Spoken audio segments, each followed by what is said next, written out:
I'm going to give the next presentation. I will say there's a slight bit of duplication with what Rob has highlighted, but I think it's all good because I think probably I come at it from a slightly different angle to Rob, but I think we're trying to say the same thing here. So the title of the presentation, 7 Deadly Sins or Risks. Well, if you look at that photograph there, there's a few sinners in there, and I'm sure there's a few risky people in there as well. So, yeah. So who am I? I should have said this at the start of the day. I'm the Principal Decontamination Engineer for NHS Wales Shared Services. That means I'm the registered AED for all the health boards in Wales. And I'm chairperson of the Central Sterilising Club. I'm chairperson of the All Wales Decontamination and Sterilisation Advisory Group and chairperson of the AED Board of Registration. So unfortunately, I've ended up with quite a large chunk of work. But presentation today is a disclaimer. It's not the policy of NHS Wales. It's just my personal thoughts for education purposes only. So what are the objectives? Well, we're going to look at the risk. We're going to look at the correlations within endoscopy. Show us the evidence, yeah? Because that's something we will always get thrown up against us. I'm going to just pick on 7 areas, my own personal thoughts, 7 areas of risk that possibly, and I think Rob covered this well, possibly there's fine margins and we can perhaps achieve some quick wins to give us a better outcome. And an important one for me, because we all have incidents, whether they are big or small, is how we react to that incident. And I think that is critical. So risk, well, in simple terms, the possibility of something bad happening, yeah? Again, Rob touched on this about the risk within current endoscopes, the risk within biofilms. However, what is the consequence of those issues and what is the likelihood? And that is where we come up with the risk rating. And those of you involved managing departments will be undertaking this sort of risk rating assessment probably every day of your working lives. So if we look at flexible endoscopes, yeah, there are 2 different types of endoscopy-associated infections. The one is indigenous infections. Now that is based upon the transmission through the clinical procedure.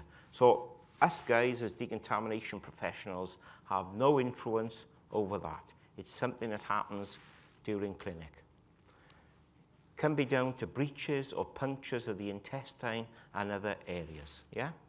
So there's nothing much we can do about that apart from our organizations improving the clinical education, clinical training, clinical pathways, etc. When we look at exogenous infections, these are infections that are microorganisms introduced into the patient, yeah? From the flexible endoscope or accessories used in the procedure.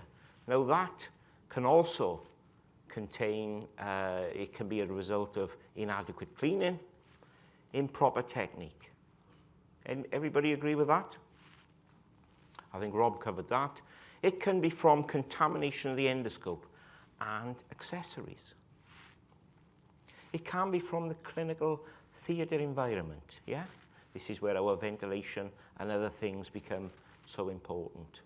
And it can be from any sort of contamination from utilities that we use with the procedure, residual water, etc. It can be skin microorganisms from the previous patient, again, linked to inadequate cleaning, or it can be storage or handling of the endoscope at the clinical theatre.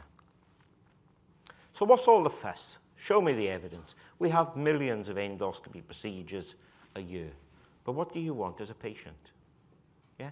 Do you want to be that one individual that walks out with something that you didn't have when you went into the premises? So there's a lot of publications. Again, Rob's covered 1 or 2, but in the US, again, they do seem to publish more than we do in the UK. Whether it's because they have more incidents, I don't know, but we'll come on to that. So the publication in 2015, a literature review, 8 incidents involved damaged or defective flexible endoscopes, 8 issues related to failures during manual endoscope reprocessing, 11 reports related to processing failures. There is an assumption that risk of cross-contamination is non-existent. But the evidence there suggests different. But of course, this is the US, and we are the UK.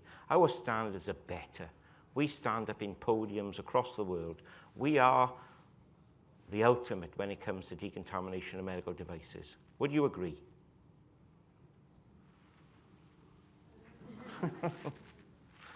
So, if we look at London 2017, an outbreak of Pseudomonas aeruginosa, yeah? Urinary tract infections linked to flexible ureteroscopy. Yeah? South London Teaching Hospital. 13 patients developed clinical infections linked to 2 actual scopes. So when they looked into this, risk factors identified: surface cuts, stretching, and puckering of the outer cover, absence of bedside cleaning, overnight delay between the scope and decontamination. Yeah? So if you look at the SSD, the guidance says get it back to the SSD as quick as practically possible. So why is the delay here? Inadequate drying and no traceability of connector valves, okay? Is this an isolated problem? Yeah, it was just a bad day in South London, a bit like Crystal Palace when they lost to Arsenal 6 months ago. They didn't lose last week, they drew. No, it's not. We are fine. It won't happen to us. But if we look at these particular issues, the one in the middle, linked to a TOE scope, that was on our patch in Wales, death of a patient. On the left, the Northern Ireland incident, which was probably the caveat for a great improvement in standards. Again, this one is based in the US. So, and this is only a snapshot, if you look on the World Wide Web, you will see these incidents are quite common. So what are the greatest area of risks? Well, manual cleaning of the endoscope. We touched on that. Biofilm, Rob covered that eloquently. What about some of the ancillary items, the valves and buttons? Do we service our endoscope appropriately? Yeah? Those of you, I notice, there's a couple of high rollers in here today, driving around in your big Teslas. How often do you service them? Yeah? Well, some of our endoscopes may not get serviced. Drying of the endoscope, competence of the personnel, which was an issue in particular linked to the Northern Ireland incident there. And again, traceability of the incident. That is critical. So Kovaleva et al. Inadequate decontamination procedures and equipment malfunction were 2 leading causes of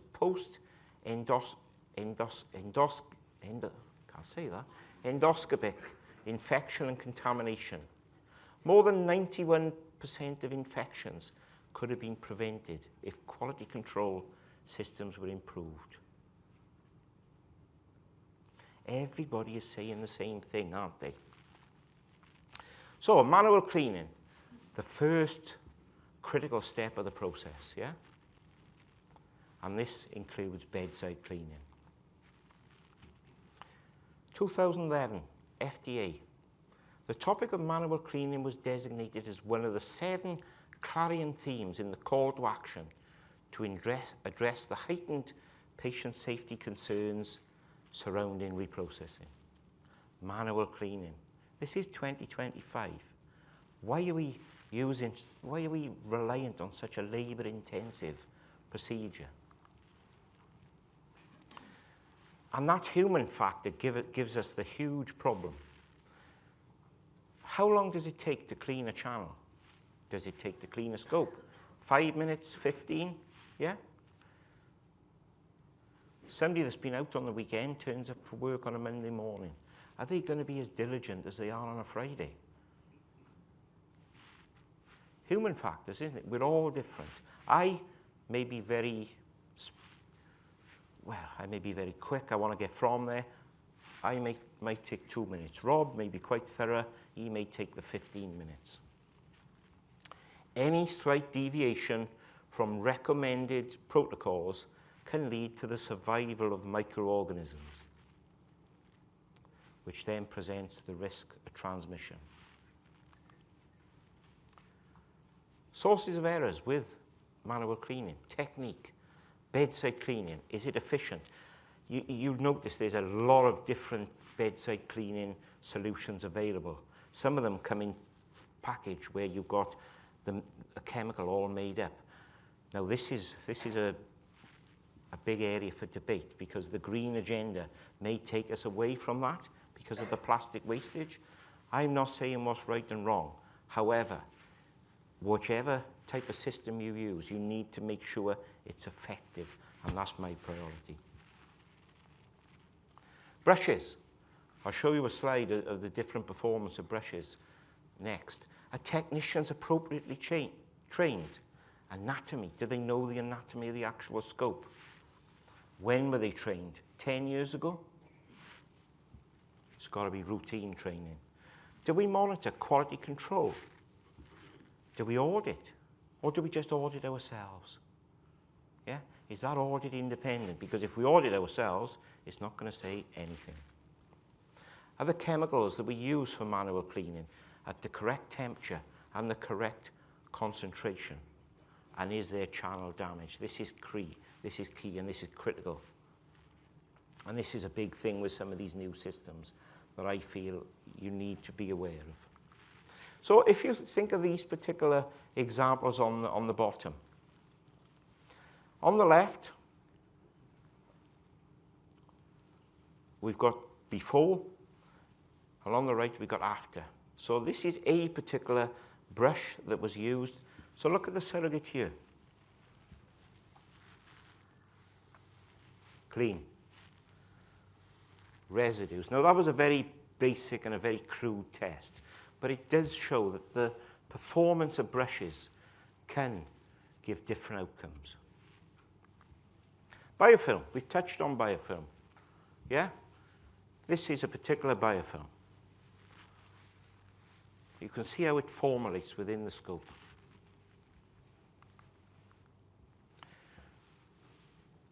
Biofilm can be linked to the drying of the endoscope. Don't forget, some of these endoscopes can be sitting around for a fair time. So water, residual moisture will start to develop like that. Inadequate drying and storage procedures. We do need to review that, as Rob has highlighted, together with the cleaning. What about processed chemicals? Now, I attended a seminar the other week. It wasn't my view, but they did question that some of the peracetic acid we use does promote biofilm formation. Whether that's correct or not, I don't know. But it's something we may need to consider as we review in future years. The 3-hour rule, is it correct? Cycle time. Now, the manufacturers of the EWDs, they had a war probably about 10 years ago. The old cycle time was probably around 40 minutes. Now, they like to reduce that. I can sell a machine that cleans and reprocesses in 20 minutes. My competitors then drop to 18 minutes. Another competitor then goes to 17, and so on. Does it matter that we're a couple of minutes here or there? Each EWD at the end of the cycle will have a purge or a blow. Why can't we increase that to give us a better drying effect at the end of the process? It's not going to be perfectly dry, I get that. However, 5 minutes is better than 40 seconds. Yeah? Controlled environment storage systems. That used to say cabinets, but there's a host of different systems on the market today. Do they dry? or are they a contributory factor? How long are they positioned within? You know, the anatomy of a scope is different, isn't it? So some of the larger scopes, the standard says it should dry within 3 hours, but does it? It may take 6 hours. Site-specific validation is required. Quality control, scope service to come on to, should we be redesigning our endoscopes? I think that's the ultimate. So valves and buttons. Reusable valves and buttons. We know we can't clean the blasted things. Yeah? So why don't we go on to single-use valves and buttons? They are available. The BSG in 2020 did recommend that single-use valves and buttons are used. Again, sustainability came along, and that questioned we were throwing away too much plastic. Is there a compromise? Probably yes. Has anybody in the room tried to clean these valves and buttons? What does it do to your hands? RSI comes to mind. Agree? Anybody disagree with that? I'm sure somebody was saying disagree at the back. Yeah? Everybody's looking at each other. If you look at the IFUs of some of these items, it could be more than 30 steps to actually guarantee a clean button or valve. Yeah? There's no way somebody's going to be in a sink to do that every time, 8 hours a day. That's a particular example. There are others on the market. Servicing the endoscope. How many people actually service the endoscope? How many are sent away to the likes of Olympus on a routine basis? You have these endoscopes, and then you've got this huge contract to service it periodically. What's your procurement department going to say? Either don't do it or look for cheaper options. So then we come to third parties. Are they servicing the scope correctly? It is known that continuous manual cleaning will create rifling within the room, the lumen, digging a trench basically within the channel. So that channel needs to be replaced periodically. If we don't, that's going to be an area for biofilm to form. The distal end, that accounts for nearly 45% of all scope damage. Causes of damage, handling. People tend to be a little bit rough with the scopes, okay? If you've got an SSD or a department off-site, the transportation is known to increase the likelihood of damage. Are we damaging it during the decontamination process, yeah? The mechanical action of the EWD. Are the cleaning agents damaging the scopes, yeah? Repeated exposure. Loading and unloading the scopes in the EWD in the cabinets. I know I went to one supplier the one day, and this guy was there, and he said, we've got this one ergonomically friendly loading mechanism, and he had this scope, and he was demonstrating it. He was handling the scope as if it was a lasso, yeah? So there is damage handling these things. And what about the electrical connections, the fatigue and the integrity of these devices, yeah? Some photos of some examples. This is off the web. Anybody could see these if they looked. You imagine you were going to a procedure, and this is the condition of the scope. You're not going to know that, but you would trust that the organization that is actually undertaking the procedure would have all this covered. So now we come on to drying the endoscope. Rob has teed it up nicely. So we got the three-hour rule. But when does the 3-hour rule start? We've got an endoscope washer disinfector that may have concluded at quarter to 10. but the staff have been on tea break. Does it start when the green light comes on, or does it start when they come out the tea room? These are the type of things that you need to consider. We've touched on purge and blow. Competence. The Hine report 2004 identified significant concerns with the depth of training with staff undertaking decontamination of flexible endoscopes. Are we any different today?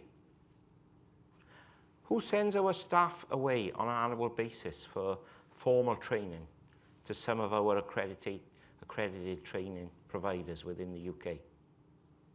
How many of them have manufacturers training, the likes of Wassenberg, Steris, Gettinger? How many come to site on an annual occasion? Yeah? How often do you have new members of staff? What's the induction process for these staff members?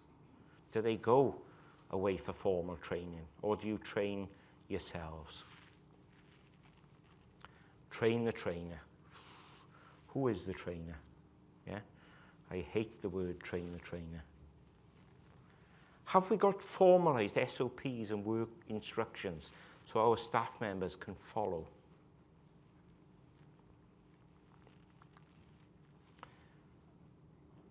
Train the trainer. So I've been doing this job now for 25 years. Craig there comes to work for me. Oh, this is the way to do it, Craig. But am I doing it right? And when did I last receive training? Yeah? Am I doing it right?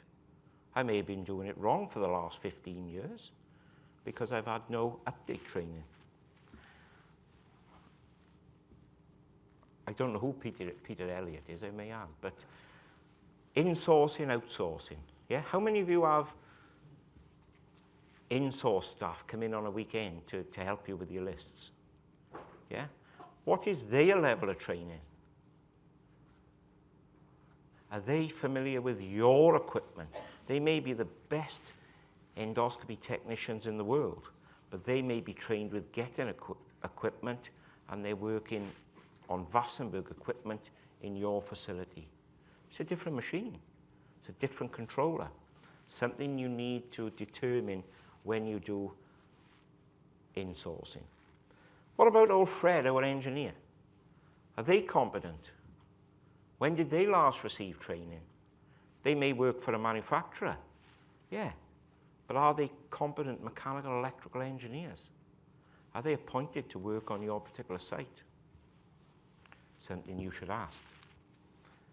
You may find they're plasterers who've just done a conversion course, and you may laugh, but some of that is true.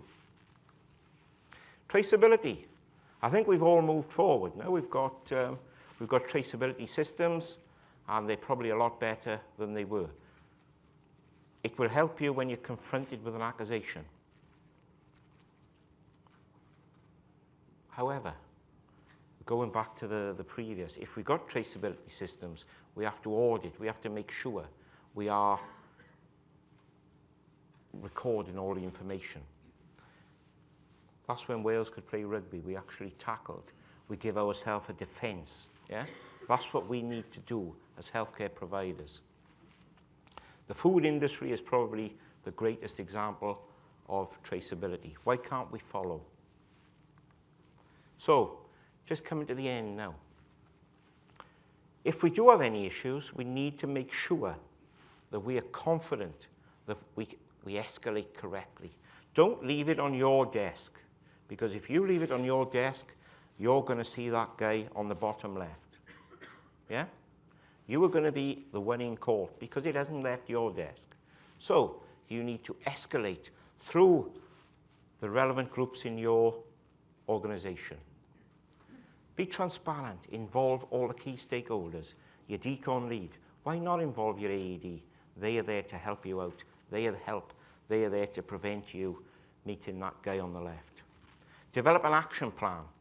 Never waste a good incident. And Rob covered a number of basic risks, but have we got post-surveillance in place to make sure that we are not infecting our patients? Are risks a reality? Well, they are. I think we're critical at this stage. We have to make sure we recognize if you always do what you always did, you always get what you always got. That's a quote from Henry Ford. Don't be afraid to change. Thank you very much.